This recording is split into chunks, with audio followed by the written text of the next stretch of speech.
The wind that morning moved like breath over prayer, soft, slow, unsure whether to rise or settle. Eli Turner sat on the old bench by his barn, a length of leather stretched between his hands.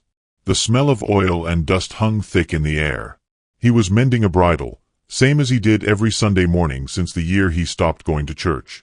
The sun was just high enough to turn the fence posts gold, and the only sound was the steady creak of his rocking chair and the rhythmic clink of his tools against the wood rail.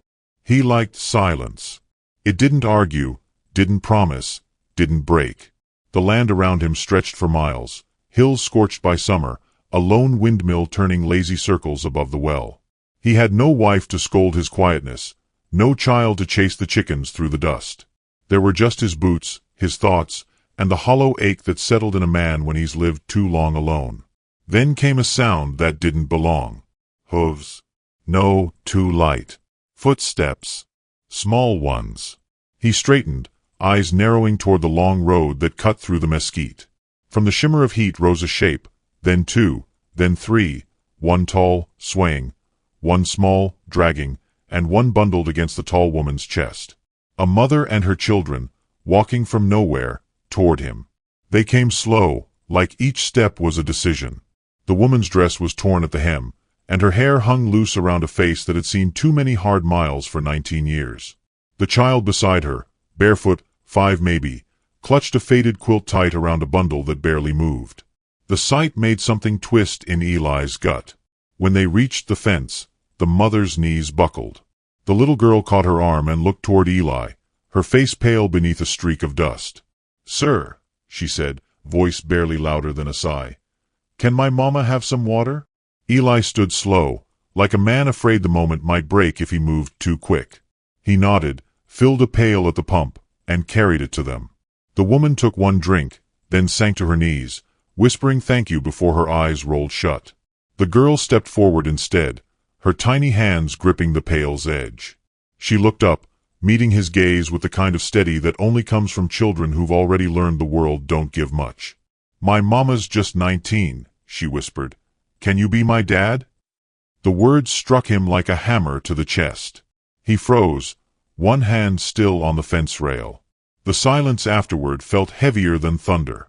The girl's eyes didn't flinch, didn't smile, just waited, as though she truly believed a stranger could fix everything by saying yes. Eli knelt down, his voice rough. "Little one," he said, "you ought not ask things like that." She hugged the bundle tighter. "Mama says if we don't ask, we don't get." Behind her, the baby stirred, a soft whimper, thin as wind through grass. He hadn't noticed before, but now he saw the newborn skin, pale as milk, the small hand clutching the air. The mother lay still in the dust, her hair spread like ink across the dirt. He stared at them all for a long moment, jaw working. The part of him that used to care, the part that once held his own little girl before the fever took her, stirred like a ghost in his ribs. He muttered under his breath, "Lord, if this is some kind of test, you got the wrong man." Still, he lifted the woman into his arms. She was light, too light, her pulse fluttering weak beneath his fingers. He carried her through the creaking gate toward the cabin. The child followed, barefoot feet padding softly behind. Inside, the air smelled of ash and cedar. He laid the woman on his cot and fetched an old quilt. The girl stood by the doorway, eyes darting between him and her mother. "She don't eat much," she said softly. "Says food should go to me and the baby. Says the baby don't cry, 'cause she already knows life hurts." Eli looked down at her, small face, tangled hair, dirt on her cheeks shaped like tears. "What's your name, little one?" "June." She hesitated. "Mama said we had a last name once, but the road took it." He didn't answer. Instead, he filled a bowl with water and placed it beside the bed. He caught his reflection in the glass, hollow eyes, stubble gray as frost. A stranger staring back. Outside, the sun was sinking low, painting the fields in copper. He stepped onto the porch, rubbed his jaw, and let the evening settle in. The girl followed, the newborn bundled in her arms. She climbed onto the step beside him, silent for a while, then asked, "You live here all alone, mister?" "Guess I do." She nodded like she already knew that kind of loneliness. The baby sighed, small chest rising against her sister's arms. As the last light fell, Eli reached for his lantern. Its flame flickered weakly, then steadied. He set it on the porch rail, watching its glow touch the sleeping faces inside. He told himself they'd leave come morning. He didn't need their story, didn't need their trouble. But when he turned to close the door, June had fallen asleep sitting upright, his coat draped over her shoulders. Eli sighed and looked toward the horizon. Somewhere beyond the hills, thunder grumbled. He whispered to no one, "Tomorrow, then." But the way the candlelight held on to their faces told him tomorrow might not be his choice. Dawn came slow, slipping through the cracks in the cabin walls like a shy visitor. The scent of rain-soaked earth drifted in from the open door, mingling with the faint aroma of wood smoke and beans simmering on the stove. Eli Turner stood by the hearth, sleeves rolled, watching the fire catch. He wasn't used to cooking for anyone but himself. The pot hissed as he stirred, the simple rhythm easing the weight in his chest. Behind him, a faint sound, a cough, dry and weak. He turned. The young woman on his cot stirred beneath the quilt. Her eyes fluttered open, uncertain, like she wasn't sure what world she'd woken into. For a moment she looked at him as though he were a dream, or a danger. "You're safe," he said quietly. "Just rest. You fainted by the fence yesterday." Her gaze swept the room, then fell on the children sleeping together on the floor. June's arm protectively curled around the tiny bundle. A flicker of fear crossed her face. We didn't mean to trouble you, sir. We'll go once I can walk." Eli shook his head. "You'll eat first. Nobody leaves here hungry." She tried to sit, winced, and sank back. He ladled a bowl of beans and set it near her. She murmured a thank you without meeting his eyes. He didn't ask for her name. It seemed like something fragile she wasn't ready to give. Outside, the sun pushed through clouds, spilling gold over the ranch. A lone horse neighed, impatient for feed. June woke with a yawn big enough to swallow the morning. She blinked at Eli and smiled sleepily, as though waking up under a stranger's roof was the most natural thing in the world. "Mister," she said, "your stove sounds like it's talking." Eli raised an eyebrow. "And what's it saying?" She sniffed the air. "It says them beans smell too good for you to eat alone." He chuckled under his breath. The girl's honesty was like sunlight through a dirty window, unexpected and clean. He fetched another bowl and handed it to her. She dug in eagerly, spilling more than she swallowed, humming between bites. While they ate, Eli stepped outside to split wood. The day was mild, the kind that made a man remember he was alive. The sound of the axe cracking through pine echoed through the clearing. When he glanced toward the door, he saw June sitting on the step, feeding crumbs to his horse. She talked softly, telling the animal how her mama used to sing when the nights got too long. The preacher rode by around noon, dust rising from his mare's hooves. He was a lean man with sharp eyes, his collar white as judgment. Spotting Eli, he reined in his horse. "Morning, Turner," he called. "Heard tell you've taken in travelers." Eli leaned on his axe handle. "Just till they get their strength back." The preacher's mouth tightened. "You be careful. Strangers bring more than dust. Sometimes they bring sin." Eli's jaw flexed. Maybe sin's just another word for somebody else's story. The preacher frowned, tipped his hat, and rode on, leaving a trail of suspicion behind him. When Eli came back inside, the young woman was sitting up, her dark hair braided back. She looked less ghostly now, though her hands trembled as she poured water into a tin cup. "Your little one's got spirit," he said, nodding toward June, who now sat cross-legged by the fire, humming to the baby. "She always did," the woman said softly. "Her daddy used to say she was born talking." Eli caught the past tense and didn't pry. He'd learned long ago that pain grows wilder when named too soon. As the afternoon light faded, the cabin warmed with small sounds, the baby's sigh, the crackle of logs, the soft hum of a woman trying to remember gentleness. When dusk came, Eli carried a lamp to the porch. June followed him, carrying the baby swaddled in his old shirt. She climbed up beside him, legs swinging. Mama says the stars are windows for angels, she said. He glanced upward. Maybe they are. Maybe some folks just get tired of looking through 'em. She studied him for a moment. You miss somebody, don't you? Eli's throat tightened. Every day. Inside, her mother's voice drifted through the door. June, time for bed. The girl slid down, pausing halfway. Mr. Turner? Yeah. Thank you for letting the stars look in on us tonight. She disappeared inside before he could answer. He sat there for a long while, the lamplight flickering across the yard, his heart quieter than it had been in years. Later, when the house fell silent, he checked on them one last time. The mother slept beside her children, her hand resting protectively over the baby's chest. The room felt warmer, fuller, like the air itself had decided to stay. Eli turned toward the door but stopped when he heard her murmur faintly in her sleep, "Don't go." He froze, hand on the latch, caught between decency and longing. The wind outside whispered through the slats, carrying the smell of wild sage and rain. He looked back once more, at the three of them tangled in lamplight and shadows, and something in him, some cold, shuttered corner, began to thaw. "Tomorrow," he whispered again, though even he wasn't sure whether he meant they'd leave, or that he finally wouldn't. The days settled into a rhythm, quiet as a prayer mumbled at dawn. Morning smoke curled from Eli Turner's chimney again, something the townsfolk hadn't seen in years. He rose before sunrise, fed the horses, and left a tin plate of cornbread cooling by the stove before heading into town. The young woman, Marybelle, she'd finally whispered one evening, kept mostly to herself, tending to her baby and keeping June close. She cleaned what little the cabin held, though Eli had never asked her to. It was as if tidiness was her apology for existing. When he returned from town one afternoon, he noticed the wash strung between fence posts, baby clothes and his old shirts pinned side by side. For the first time in a long while, his land looked lived in. He stood there a moment, feeling something unnameable rise in his chest, something that wasn't quite peace, but close enough to ache like it. That peace didn't last. By the week's end, the whispers had started.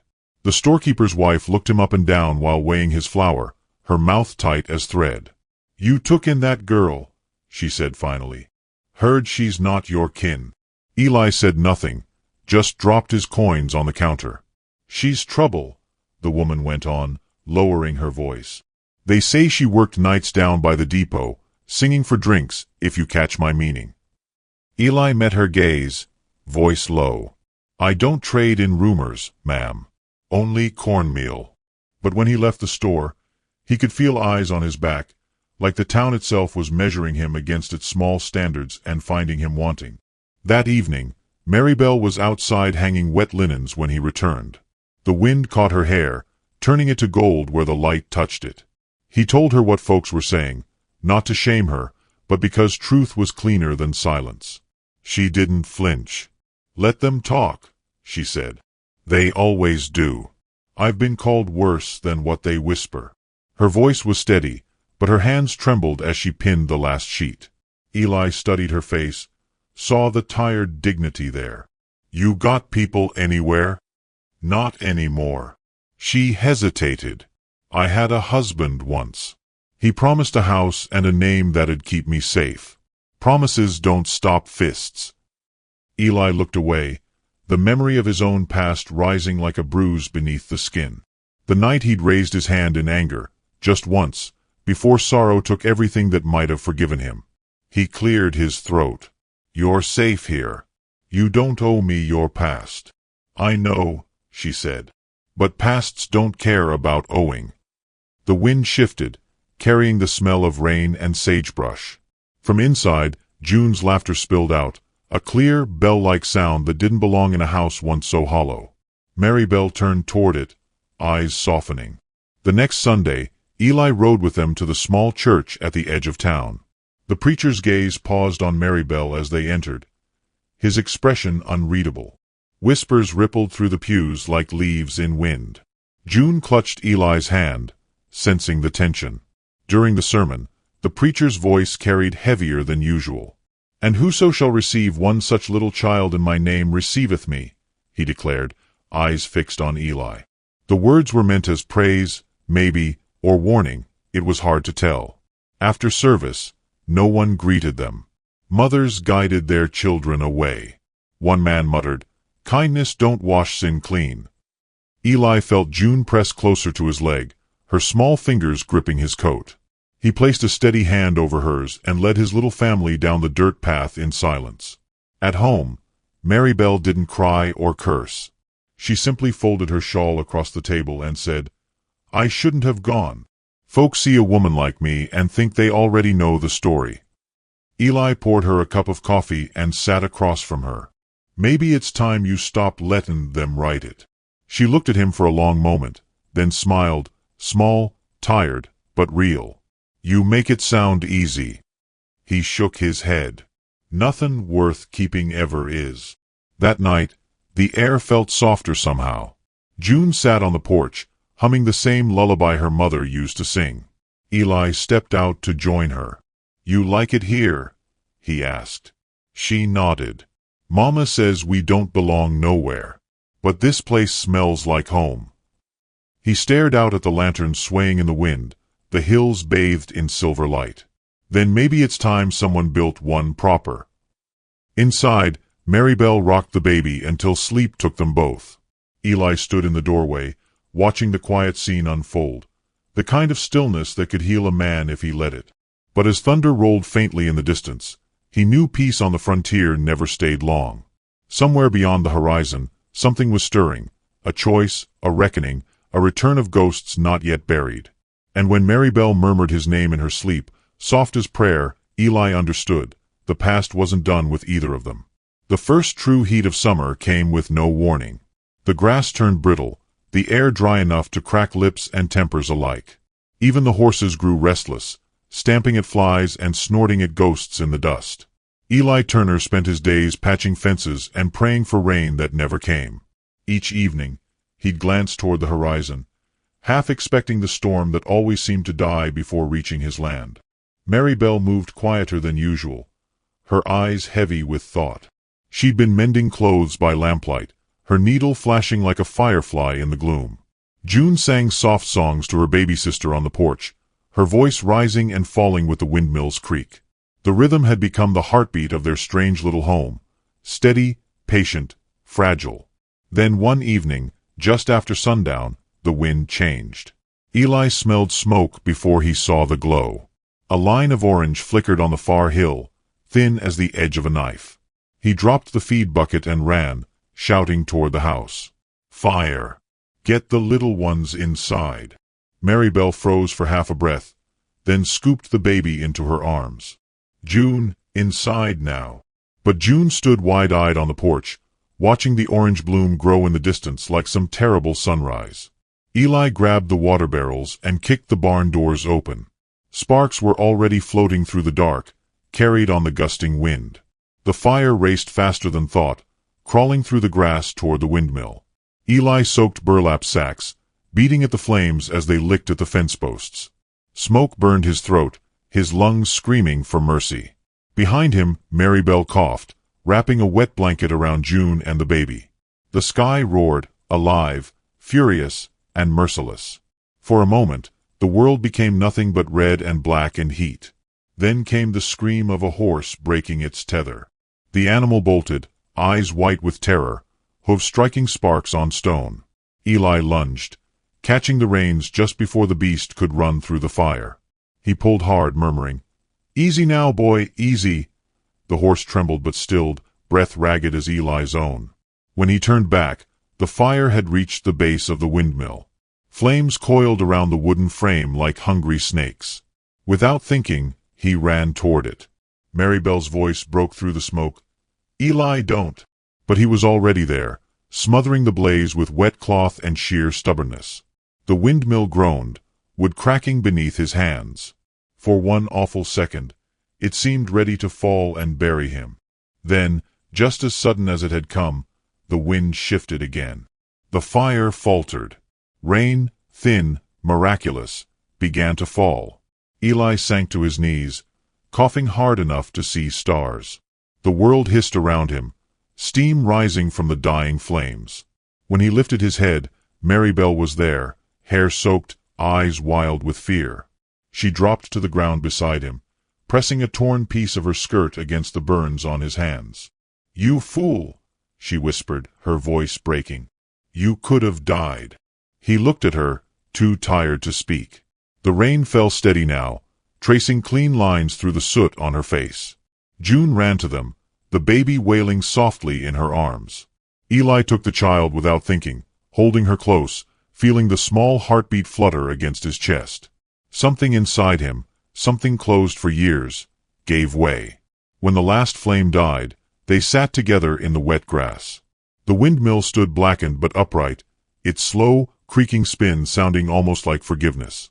Maribel wrapped her shawl tighter and leaned against him. "You don't owe us nothing," she murmured. He turned to her, voice rough as gravel. "That's what kindness always says. And that's why it means something."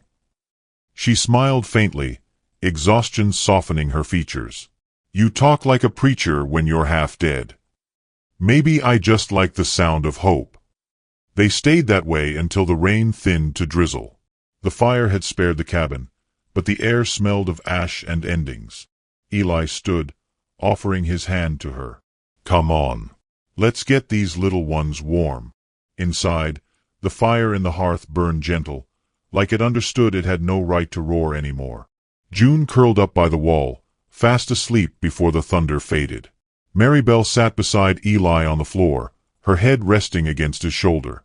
He watched the glow flicker across her face, the same light that had once lit his wife's, and felt something both dangerous and holy stir in him. Outside, the windmill turned slow against a bruised pink sky. The rain had stopped, but droplets still clung to the grass like promises that hadn't yet learned how to break. Maribel's voice was barely a whisper. "What happens now?" Eli looked toward the windmill, its shadow long and patient in the half-light. "Now," he said, "we see what's left and build from there." But even as he spoke, a distant rumble rolled through the hills, not thunder this time, but hooves, many of them, coming closer. The morning after the fire, the sky looked scrubbed clean, blue as a child's dream, sharp as truth. Smoke still clung to the edges of the fields, thin and ghost-like, but the land had survived. Eli Turner moved slow through the ashes, boots blackened, hands wrapped in linen. Every step he took creaked like old floorboards, as though the earth itself remembered the night before. Behind him, the windmill turned steady again, its blades whispering life into the air. Inside the cabin, Maribel sat by the cradle Eli had built in secret from leftover pine. The baby slept there now, cheeks pink against the rough wool blanket. Across the headboard, he'd carved one word in uneven letters: hope. She traced the letters with her fingers, tears gathering before she could stop them. "You built this?" she asked softly when Eli stepped through the doorway. He shrugged, embarrassed. Didn't see much sense in letting her sleep in a basket forever. Her eyes shone, but her voice was gentle. "You gave her a name." Eli looked at the floorboards. Figured she ought to have one that wouldn't hurt to say. The silence between them wasn't empty. It was full, like the space between heartbeats. Then, from outside, the crunch of hooves broke it apart. Eli's hand went instinctively to the rifle by the door. 3 riders appeared on the ridge, town men, hats low, their horses kicking up gray dust. They stopped by the gate, the lead man calling out, "Turner! You in there?" Maribel stiffened. "They've come about me." Eli's eyes didn't leave the horizon. "You stay put." He stepped outside, every line in his face carved from sun and resolve. The men dismounted, boots sinking into the damp ash. "Eli," the first said, Jed Wilkins, the storekeeper's husband. "Heard you're keepin' that woman here. The preacher says it ain't right. She's no widow, no wife. Folks are startin' to talk." Eli crossed his arms. "They been talkin' since the day I took breath. What's new?" "New is," Jed snapped, "the town don't need her kind dirtying what's left of decent folk." Eli's voice dropped, quiet but cold. "You come all this way to run a tired girl and 2 babies off my land?" Jed spat into the dirt. "You think you can make her respectable just by giving her shelter? A woman like that can't be washed clean. Something inside Eli broke, not loud, not sudden, but deep, like ice cracking underfoot. He stepped forward till he was close enough to see his own reflection in Jed's eyes. "Then maybe it ain't her needs cleanin'," he said. The other men shifted uneasily. One muttered, "Come on, Jed. He ain't worth it." Jed hesitated, then swung into his saddle. "You'll regret this, Turner. A man don't stand against his town and keep his peace." "Peace," Eli said, turning away, "ain't what I'm after." When the sound of hooves faded, Marybelle came to the doorway, baby in her arms, June clutching her dress. "You shouldn't have done that," she whispered. He turned toward her. "Would have been wronger not to." That evening, the three of them sat by the fire, quiet except for the baby's small sighs. Outside, frogs called from the creek, and the scent of rain drifted through the cracks. June leaned her head on Eli's knee, her eyelids heavy. "Mr. Turner," she murmured, "can we stay here forever?"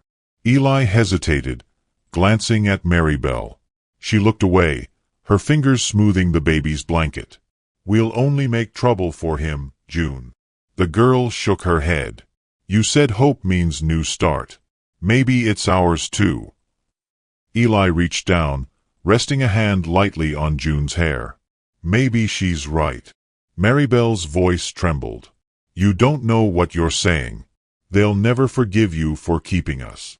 Eli leaned forward, his eyes soft but sure. "I ain't askin' forgiveness. I'm sayin', I'm done lettin' the world tell me who I can call mine." She stared at him, the firelight catching in her tears. "You mean that?" He nodded once. "Name don't have to come from a preacher or a paper. Sometimes it's just the people who stay when it'd be easier to go." For a long moment, she couldn't speak.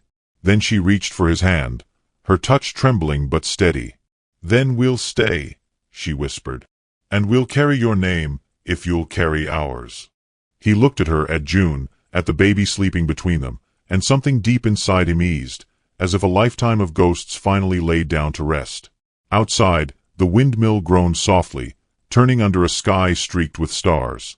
The fire flickered low, painting them in gold. It wasn't a mansion, or a wedding, or a promise made loud, the old narrator's voice might have said, if anyone were listening.